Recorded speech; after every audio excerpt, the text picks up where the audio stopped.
क्या आप जानते हैं कि सिर्फ कुछ रूट वर्ड्स को सीखकर आप ढेर सारे इंग्लिश वर्ड्स के मीनिंग को समझ सकते हैं। दोस्तों, आज के इस क्लास में हम लोग उन्हीं रूट वर्ड्स के माध्यम से आज मैं आपके लिए लेकर आया हूं वन वर्ड सब्स्टिट्यूशन का एक बेहतरीन और शानदार सा क्लास। दोस्तों, आज के इस वीडियो के बाद आपको कभी भी वन वर्ड सब्स्टिट्यूशन रटना नहीं पड़ेगा, वो आपको समझ आने लगेगा। तो नमस्कार दोस्तों, welcome back to our channel English fire. और यदि आप भी किसी भी तरह के कॉम्पिटिटिव एग्जामिनेशन की तैयारी कर रहे हैं तो आज ये वीडियो आपके लिए बहुत ही शानदार होने वाला है, बहुत ही खास होने वाला है।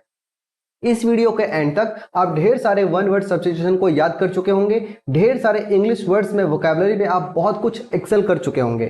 तो देखते रहे इस क्लास को और एंड तक आप इसे जरूर देखें। तो दोस्तों, सबसे पहले ये समझ लेते हैं कि रूट वर्ड क्या होता है। देखो, रूट वर्ड का मतलब होता है किसी भी वर्ड का बेस या तो जड़, मतलब उस रूट का मीनिंग समझते ही आप उनसे बने कई सारे वर्ड्स के मीनिंग को बहुत ही आराम से समझ पाएंगे। तो चलिए स्टार्ट करते हैं आज के इस शानदार से क्लास को और देख लेते हैं वन वर्ड सब्स्टिट्यूशन के इस सीरीज का सबसे पहला रूट वर्ड। सबसे पहला जो हमारे सामने है यह है ओमनी। अब देखो, ओमनी क्या होता है। ओमनी का मतलब होता है ऑल या तो एवरीवेयर, मतलब सब या तो सर्व। सर्व का मतलब जो हर जगह पाया जाता हो। अब जैसे सबसे पहला मीनिंग को समझ लेते हैं। ओमनी का मतलब होता है सर्व और साइंट, यहां पर एक वर्ड आता है सीएन। अब इसको आप समझो साइंस के जैसा ये हमें देखने को लग रहा है। तो साइंस का मतलब होता है विज्ञान, मतलब विशेष ज्ञान, मतलब ज्ञान, नॉलेज। तो ओमनी का मतलब होता है सब और साइंट का मतलब होता है नॉलेज। वह जो सब चीज का ज्ञान रखता हो उसे हम ओमनीसिएंट कहते हैं, मतलब वन हु नोज एवरीथिंग उसे हम क्या कहते हैं, ओमनीसिएंट।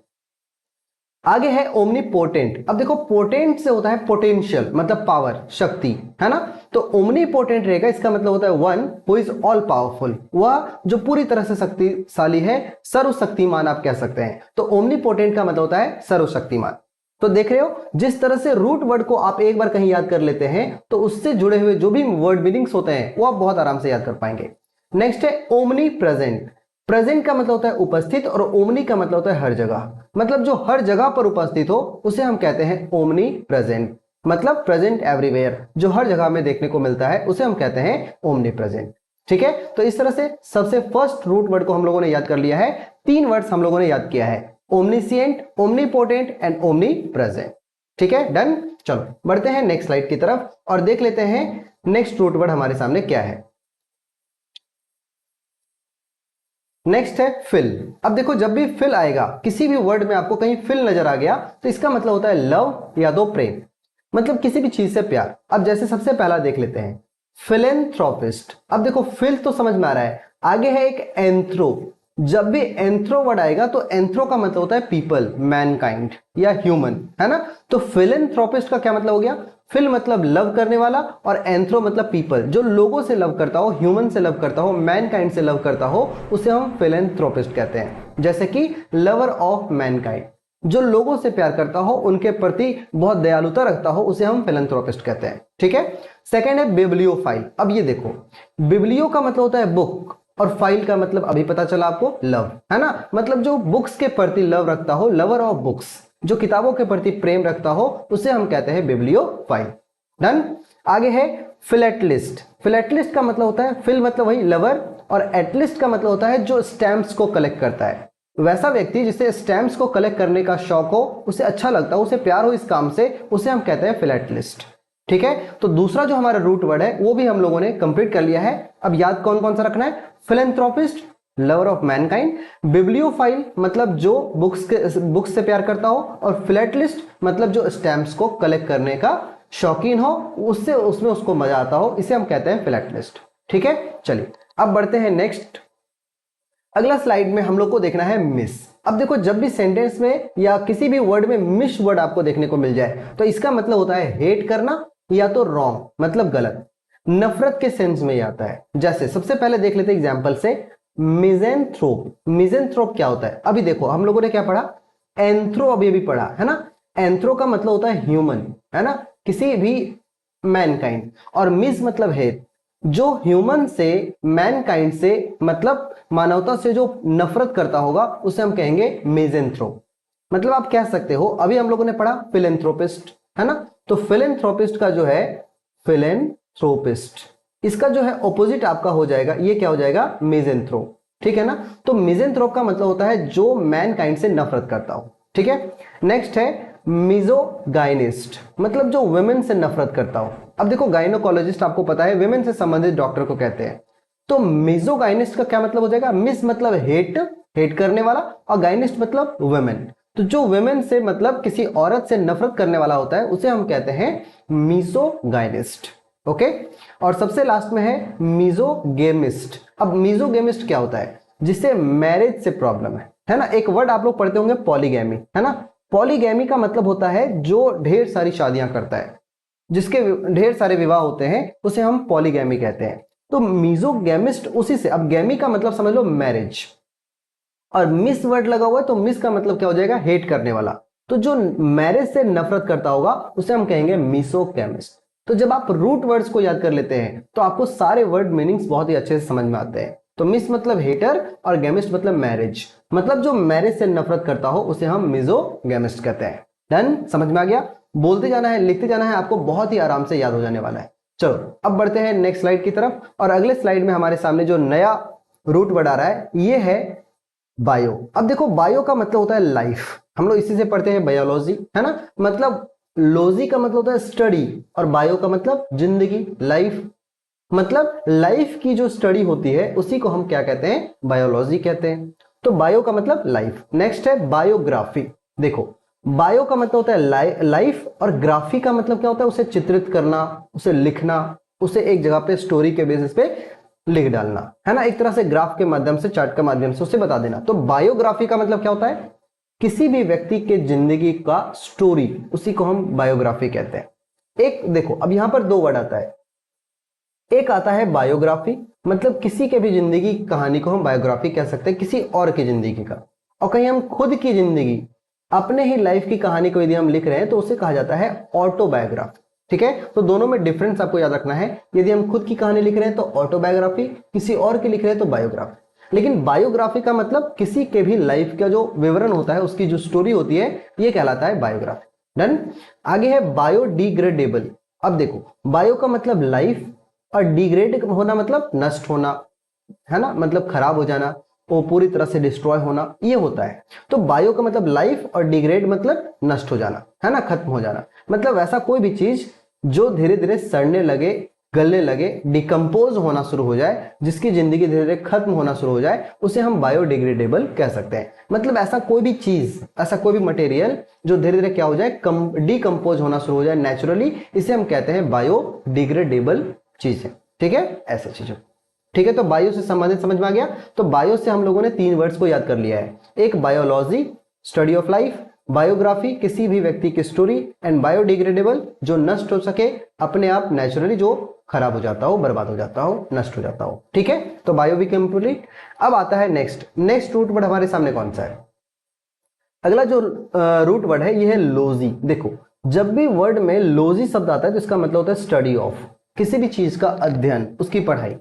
जैसे ये याद रखना है, बहुत बार एग्जामिनेशन में देखने को मिलता है, जैसे कि जियोलॉजी। अब जियो का मतलब होता है अर्थ, है ना, इसी से बना है जियोग्राफी, ठीक है। और लॉजी का मतलब होता है अध्ययन, स्टडी, मतलब study of the earth is called geology, ठीक है। ऐसे जब शब्द में जू रहे तो जू का मतलब होता है एनिमल्स, और लॉजी का मतलब स्टडी, मतलब स्टडी ऑफ एनिमल्स, जानवरों का जो अध्ययन है ये जूलॉजी कहलाता है। आगे एंथ्रो। अब आप लोगों ने अभी भी पढ़ा कुछ देर पहले, एंथ्रो का मतलब होता है पीपल, मैनकाइंड, ह्यूमंस, है ना। और लॉजी का मतलब स्टडी। तो लोगों का जो स्टडी है, ह्यूमंस का जो स्टडी है, पीपल की जो स्टडी है, मैनकाइंड की जो स्टडी है, उसे हम एंथ्रोपोलॉजी कहते हैं। नेक्स्ट है साइकोलॉजी। साइकोलॉजी का मतलब तो सबको पता है, साइको का मतलब समझ में आ रहा है, मानसिक स्तर, और लॉजी का मतलब होता है अध्ययन, मतलब हमारे मानसिक चीजों का, हमारे माइंड का जो अध्ययन होता है उसी को हम साइकोलॉजी कहते हैं। आगे है इकोलॉजी। इकोलॉजी क्या हो जाएगा, इको का मतलब होता है हमारा इन्वायरमेंट, है ना, हमारे सराउंडिंग जो होती है उनका जो अध्ययन होता है ये कहलाता है इकोलॉजी। तो लॉजी से हम लोगों ने कौन कौन से वर्ड्स याद कर लिए, एकदम फटाफट एक बार रिवीजन करो। Geology study of earth, zoology study of animals, anthropology मतलब study of humans, psychology study of mind, and ecology का मतलब स्टडी ऑफ एनवायरनमेंट। डन। चलो आगे बढ़ लेते हैं और देखते हैं नेक्स्ट रूट वर्ड हमारे सामने कौन सा है। तो नेक्स्ट जो हमारे सामने रूट वर्ड है ये है फोबिया, बहुत इंपॉर्टेंट, कई बार एग्जाम में हमें देखने को मिलता है यहां से। फोबिया का मतलब होता है डर, ठीक है। अब यदि आपको रूट वर्ड याद हो गया है, अब देखो कैसे याद करते हैं। फोबिया का मतलब डर, जैसे हाइड्रोफोबिया, हाइड्रो का मतलब होता है वाटर, ये याद रखना है आप, है ना। जैसे हाइड्रो इलेक्ट्रिसिटी आप लोग साइंस में पढ़ते होंगे, हाइड्रो का मतलब होता है पानी, इलेक्ट्रिसिटी मतलब बिजली पैदा करना, पानी की मदद से बिजली पैदा करना। उसी तरह से हाइड्रो मतलब पानी और फोबिया मतलब डर, तो यहां क्या हो जाएगा, फियर ऑफ वाटर, पानी का जो डर है, पानी से जो डर होता है उसे हाइड्रोफोबिया कहते हैं। आगे है एक्रोफोबिया। देखो एक्रो कैसे याद रखना है, एक्रो का मतलब होता है हाइट्स, ठीक है। अब एक्रो को आप ऐसे याद रखो, मैं आपको ट्रिक से याद करवाता हूं, एक्रोफोबिया, है ना, ऐसा है। तो एक्रो को ना आप एरो से याद रखो, एरो, हालांकि एरो अलग चीज है, लेकिन एक्रो को आप ऐसे याद रखो कि आप एरोप्लेन पे चल रहे हैं, है ना। और जब आप प्लेन पे चल रहे हो तो नीचे बहुत बहुत ज्यादा क्या है, हाइट है। अब जब बहुत ज्यादा हाइट होता है तो बहुत ऐसे लोग होते हैं जिसको हाइट से डर होता है, तो फियर ऑफ हाइट जो होता है उसी को हम क्या कहते हैं, एक्रोफोबिया कहते हैं, ठीक है ना। आगे है क्लस्ट्रोफोबिया। क्लस्ट्रोफोबिया का मतलब होता है जैसे आपको कभी किसी बंद कमरे में छोड़ दिया जाए या किसी क्लोज्ड प्लेस पे आपको छोड़ दिया जाए तो उससे कईयों को बहुत ज्यादा डर लगता है। तो क्लस्टर का मतलब ये होता है कि किसी तरह से आप उसे उसके चारों तरफ कुछ बना दो ऐसे, ताकि वो एक तरह से क्लोज्ड एरिया में पैक हो जाए। तो क्लस्ट्रोफोबिया का मतलब होता है क्लोज्ड प्लेस से डर हो जाना। और सबसे लास्ट में है जेनोफोबिया। जेनोफोबिया का मतलब होता है किसी भी अजनबियों से जो डर होता है उसे जेनोफोबिया कहते हैं। तो जेनो का मतलब होता है स्ट्रेंजर और फोबिया का मतलब होता है डर, मतलब किसी भी स्ट्रेंजर से, फॉरेनर से, अजनबियों से जिसे हम नहीं जानते हैं, उन सब से जो डर होता है उसे हम जेनोफोबिया कहते हैं, ठीक है। तो फोबिया से हम लोगों ने कितने वर्ड्स, 4 वर्ड्स को अच्छे से याद कर लिया है, ठीक है। नेक्स्ट रूट वर्ड को देख लेते हैं। अगला जो रूट वर्ड है ये है क्रेशी। देखो क्रेशी का मतलब होता है रूल या तो गवर्नमेंट, मतलब शासन, है ना, मतलब रूल समझ लो। जैसे कि सबसे पहला है डेमोक्रेसी। अब डेमो का मतलब होता है पीपल, ये भी याद रखना है आपको अच्छे से, है ना। डेमो का मतलब पीपल और क्रेसी का मतलब शासन, लोगों का जो शासन होता है उसी को हम डेमोक्रेसी कहते हैं, right, rule by the people, मतलब लोकतंत्र। ऑटोक्रेसी जब भी रहेगा, ऑटो, ऑटो का मतलब होता है कि हम खुद, एक आदमी जो होता है उसके द्वारा शासन किया जाता हो, तो उसे हम कहते हैं ऑटोक्रेसी। वन पर्सन जहां पर सारे रूल रेगुलेशन तय करते हो वहां पर बनता है ऑटोक्रेसी। आगे है ब्यूरोक्रेसी। आप सुनते होंगे ब्यूरोक्रेट्स, तो ब्यूरोक्रेसी का मतलब होता है नौकरशाही, मतलब आप जो ऑफिशियल्स होता है, जो वहां के बड़े बड़े ऑफिसर्स होते हैं, उनके द्वारा यदि रूल हो रहा है तो उसे हम ब्यूरोक्रेसी कहते हैं। And the last one aristocracy. देखो एरिस्टोक्रेसी का मतलब होता है नोबल्स, जो इलियट्स होते हैं समाज के, बड़े नोबल मैन जो होते हैं, बहुत रईस खानदान के जो लोग होते हैं, यदि उनके द्वारा शासन हो रहा है किसी समाज में तो उसे हम एरिस्टोक्रेसी कहते हैं।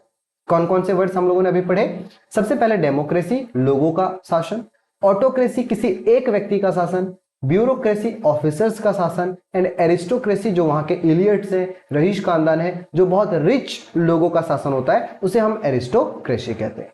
समझ में आ गया। तो क्रेसी का मतलब क्या हो गया, रूल या तो शासन। अब बढ़ लेते हैं नेक्स्ट वर्ड की तरफ। जो हमारा नेक्स्ट रूट वर्ड है ये है साइड। देखो साइड जब भी रहेगा तो इसका मतलब होता है किलिंग, किसी का मर्डर, जैसे कि सुसाइड। शू का मतलब होता है खुद का, है ना, और साइड मतलब हत्या, खुद की हत्या, किलिंग ऑफ वन सेल्फ, खुद की हत्या करना मतलब आत्महत्या करना, ये कहलाता है सुसाइड। ऐसे ही होमिसाइड, होमिसाइड का मतलब होता है किलिंग ऑफ अ ह्यूमन, किसी भी व्यक्ति, किसी भी ह्यूमन को मारना, ये होमिसाइड कहलाता है। पैट्रीसाइड पिता की हत्या, एंड मैट्रीसाइड माता की हत्या, ठीक है, ये भी वर्ड याद रखना है, मैट्री एंड पैट्री। तो मैट्रीसाइड एंड पैट्रीसाइड मतलब किलिंग ऑफ वंस फादर और वंस मदर, ठीक है। And last one is regicide. Regicide का मतलब होता है राजा की हत्या, रेजी राजा ऐसे याद रखो, मतलब किसी किंग की हत्या करना, ये रेजिसाइड कहलाता है। तो साइड का मतलब क्या समझ में आया, साइड का मतलब होता है मर्डर, है ना, किसी को किल कर देना। तो suicide, homicide, patricide and regicide.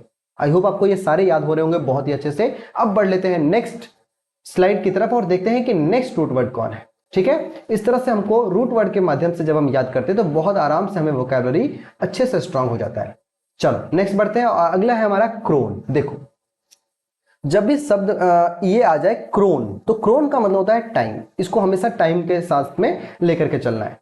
जैसे कि सबसे पहला है क्रोनोलॉजी। क्रोनोलॉजी का मतलब होता है टाइम के अकॉर्डिंग किसी चीज का अरेंजमेंट। जैसे जब हम हिस्ट्री पढ़ते हैं तो कई सारे किंग्स जो होते हैं उनको हम जब सीरीज में डालते हैं तो वो उनके फादर, फिर उनके फादर, इस तरह से जब हम लिखते हैं तो हमें देखने को मिलता है कि टाइम के अकॉर्डिंग उनका जो है एक अरेंजमेंट बन जाता है। इसी को हम कहते हैं क्रोनोलॉजी।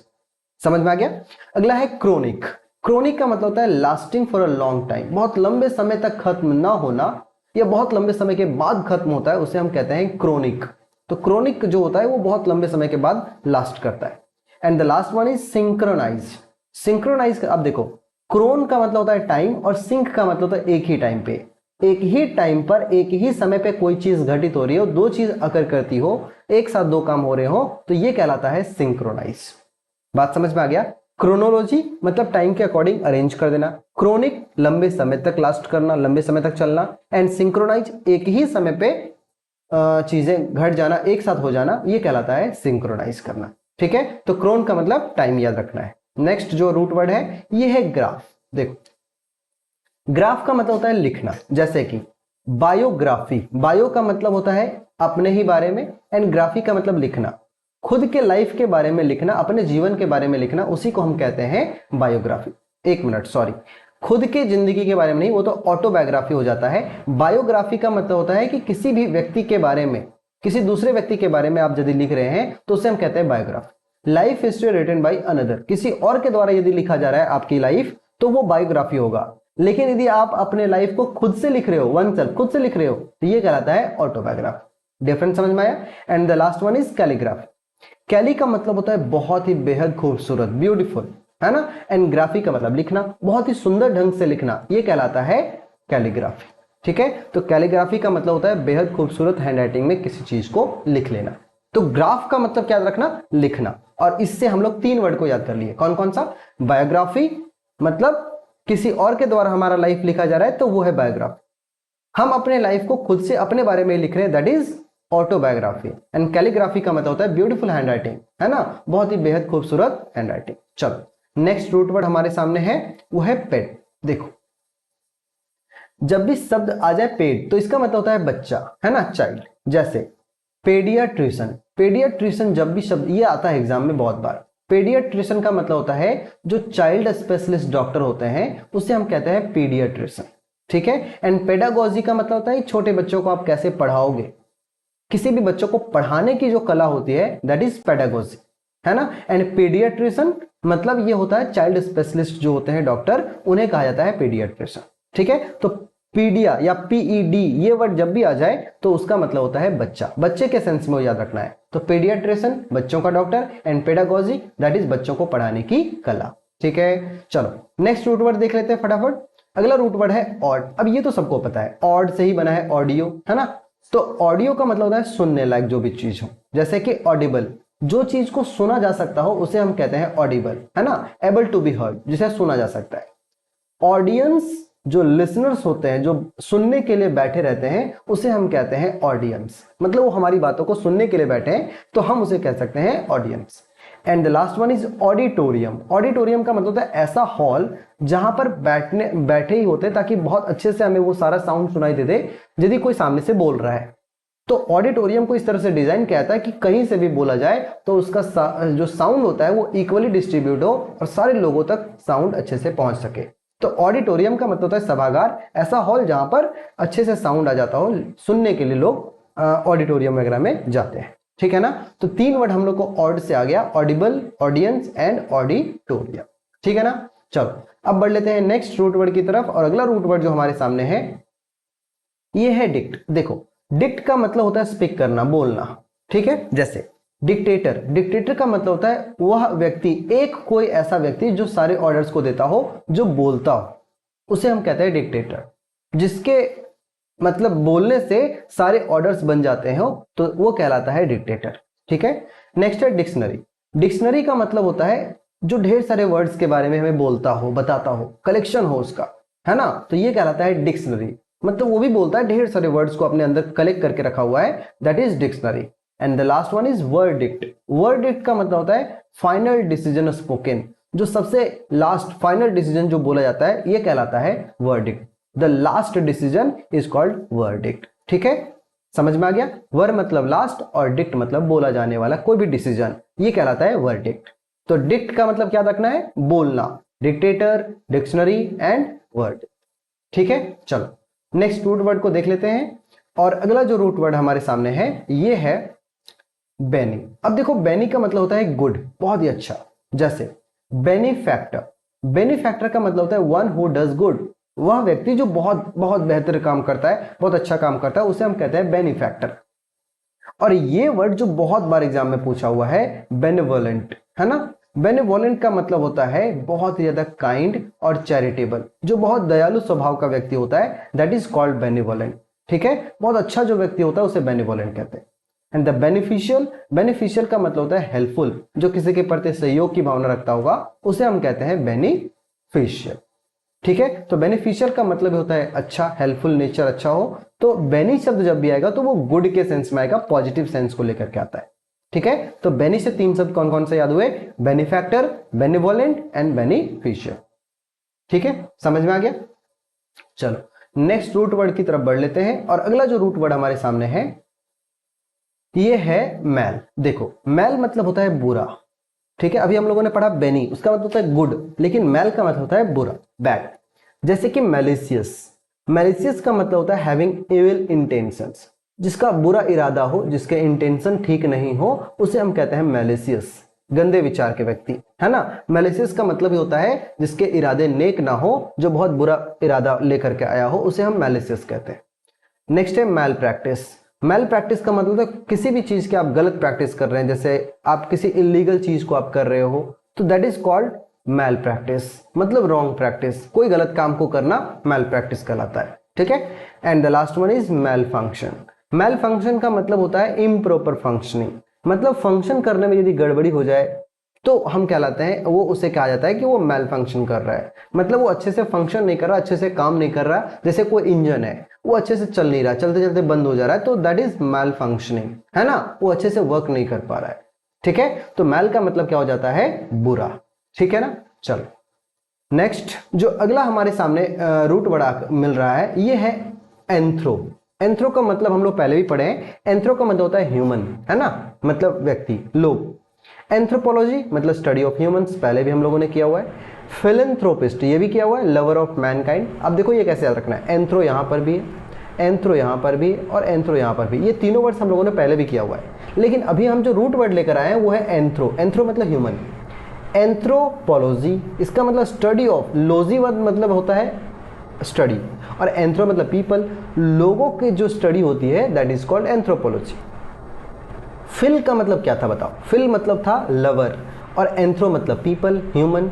ह्यूमन का जो लवर होते हैं उसे हम कहते हैं फिलैंथ्रोपिस्ट। एंड मीज का मतलब होता है हेट, और एंथ्रो मतलब पीपल, मतलब लोगों से जो नफरत करते हो, hater of mankind, that is called misanthropist, sorry misanthrope. ठीक है, तो इस तरह से सारे रूट वर्ड्स के माध्यम से हम लोगों ने ये सारे पहले भी किए हुए हैं, है ना। नेक्स्ट आगे बढ़ लेते हैं, आगे है नोमी। देखो नोमी जब भी रहेगा तो इसका मतलब है सिस्टम या तो रूल करना। ठीक है, अब सिस्टम या रूल करना मतलब जैसे क्या होता है, देखो जैसे इकोनॉमी। इकोनॉमी का मतलब होता है जब वेल्थ मैनेजमेंट का जब सिस्टम की हम बात करते हैं, अर्थशास्त्र, है ना, ऐसा शास्त्र जिसमें हम वेल्थ मैनेजमेंट के बारे में सीखते हैं, उस सिस्टम को सीखते हैं, उस रूल को सीखते हैं, तो दैट इज कॉल्ड इकोनॉमी। ठीक है, इसी तरह से एस्ट्रोनॉमी। देखो एस्ट्रोनॉमी क्या होता है? एस्ट्रो मतलब क्या होता है? स्टार्स, है ना, आसमान में जो चीजें हमें नजर आती है that is astro. And Nomi का मतलब सिस्टम या स्टडी या रूल। तो जब हम चीजों को देखते हैं, स्टार्स के बारे में जब हम किसी चीज के बारे में पढ़ाई करते हैं, तो that is called astronomy. And the last word is taxonomy. Taxonomy क्या होता है? देखो टेक्सोनॉमी का मतलब होता है क्लासिफिकेशन सिस्टम। किसी भी चीज को किसी बेस पर हम उसको क्लासिफाई कर रहे हैं। जैसे कि जब हम स्टेट्स ऑफ मैटर पढ़ते हैं तो हम उसे क्लासिफाई करते हैं सॉलिड में, लिक्विड में, गैस में, है ना। फिर हम मान लो कोई भी चीज होता है, यदि हम उसको नेचुरल या मैन मेड थिंग चीजों में यदि हम उसको अलग तरह से क्लासिफाई करते हैं तो उसका लेवल अलग हो जाता है, उसका क्राइटेरिया अलग हो जाता है। तो क्लासिफिकेशन का जो सिस्टम होता है, अलग अलग बेसिस पे हम अलग अलग तरह से चीजों को क्लासिफाई कर देते हैं, वर्गीकृत करते हैं, बांट देते हैं, ये कहलाता है हमारा टेक्सोनॉमी। ठीक है, तो इस तरीके से एट द लास्ट हम लोगों ने नॉमी को कंप्लीट कर लिया, जिसका मतलब होता है सिस्टम या तो रूल। ठीक है, तो इस तरह से आज का ये जो क्लास, उसमें अब हम लोग देख लेते हैं थोड़ा सा और कुछ बचा हुआ है। अगला है हमारे सामने, वो है लेक्सी। देखो कुछ और भी बचे हुए हैं, उसके बाद हमारा ये क्लास एंड हो जाएगा। लेक्सी का मतलब होता है वर्ड, लेक्सी का मतलब होता है वर्ड, जैसे कि लेक्सिकोग्राफर, लेक्सिकोग्राफर का मतलब होता है डिक्शनरी कंपाइलर, जो डिक्शनरी को कंपाइल करता है, एक साथ बनाता है, बांध करके रखता है, that is called lexicographer. And lexicon, lexicon का मतलब डिक्शनरी ही होता है, एंड लेक्सिकोग्राफर का मतलब जो डिक्शनरी को कंपाइल करता है। ठीक है, तो लेक्सी का मतलब जो वर्ड से संबंधित है, और वर्ड्स किस में होते हैं, डिक्शनरी में होते हैं। चलो नेक्स्ट रूट वर्ड को देखते हैं, डेक्स्टर, बहुत इंपॉर्टेंट, ये एग्जाम में बहुत बार आता है, एम्बी डेक्स्ट्रस। हालांकि डेक्स्टर का मतलब होता है राइट हैंड, लेकिन जब शब्द में एम्बी आ जाए मतलब दोनों, एंड डेक्स्ट्रस मतलब हाथ, दोनों हाथों को इक्वली यूज करने वाला जो व्यक्ति होता है, इसे एम्बी डेक्स्ट्रस कहते हैं। जो दोनों हाथों को, बोथ हैंड्स को अच्छे से इक्वली यूज कर सके, उसे हम लोग कहते हैं एम्बी डेक्स्ट्रस। जैसे 3 इडियट्स में आप देखते होंगे, जो प्रोफेसर होता है वो दोनों हाथ से बहुत अच्छे से लिख पाता है, इसका मतलब वो है एम्बी डेक्स्ट्रस, जो दोनों हाथों का इक्वली यूज कर पाए एकदम सटीकता से, उसे हम एम्बी डेक्स्ट्रस कहते हैं। नेक्स्ट रूट वर्ड हमारे सामने है मॉर्ट। देखो मॉर्ट का मतलब होता है डेथ, मृत्यु। ठीक है, जैसे मॉर्टल, मॉर्टल का मतलब जिसकी मृत्यु हो सकती हो, है ना, जो अमर नहीं हो। मॉर्टल का मतलब मरणशील, जो मर जाता हो, एक समय के बाद उसकी डेथ हो जाती हो, उसे हम मॉर्टल कहते हैं। और इमॉर्टल उसका एंटोनिम है, मतलब जो कभी नहीं मर सकता, नेवर डाइंग। एंड मॉर्चुरी, आप जानते हो मॉर्चुरी किसे कहते हैं, वह जगह जहां पर डेड बॉडीज को रखा जाता है, उसे हम कहते हैं मॉर्चुरी। समझ में आ गया। तो मॉर्ट वर्ड जब भी आएगा तो उसका जो सेंस होगा वो डेथ से संबंधित होगा, राइट। चलो, तो फाइनली फ्रेंड्स, यहां पर हम लोगों का वन वर्ड सब्स्टिट्यूशन का ये बेहतरीन सा क्लास कंप्लीट होता है, कई सारे रूट वर्ड्स के माध्यम से, जैसे कि फिल, लोजी, है ना, नॉमी, कई सारे वर्ड्स को हम लोगों ने कंप्लीट किया और बहुत अच्छे से याद किया। आई होप आज आपको वोकैबुलरी में कुछ एनहांस लग रहा होगा, आपको लग रहा होगा आज हम लोगों ने बहुत कुछ सीखा है। कमेंट सेक्शन में जरूर बताएं कि आपको आज का ये क्लास कैसा लगा, और कौन कौन से वर्ड्स को आप लोगों ने बहुत अच्छे से याद कर लिया है, उसे भी आप कमेंट सेक्शन में जरूर बताएं। आज का ये क्लास देखने के लिए आपका बहुत बहुत धन्यवाद, थैंक यू वेरी मच। और अभी तक यदि आपने चैनल को सब्सक्राइब नहीं किया है तो चैनल को लाइक करें, शेयर करें और सब्सक्राइब करें। Thank you very much. मिलते हैं नेक्स्ट क्लास में, फिर से वन वर्ड सब्स्टिट्यूशन के कुछ बेहतरीन MCQs को लेकर के मैं आऊंगा। तब तक के लिए थैंक यू वेरी मच। जय हिंद। ऐसे ही देखते रहिए, पढ़ते रहिए, सीखते रहिए। Thanks.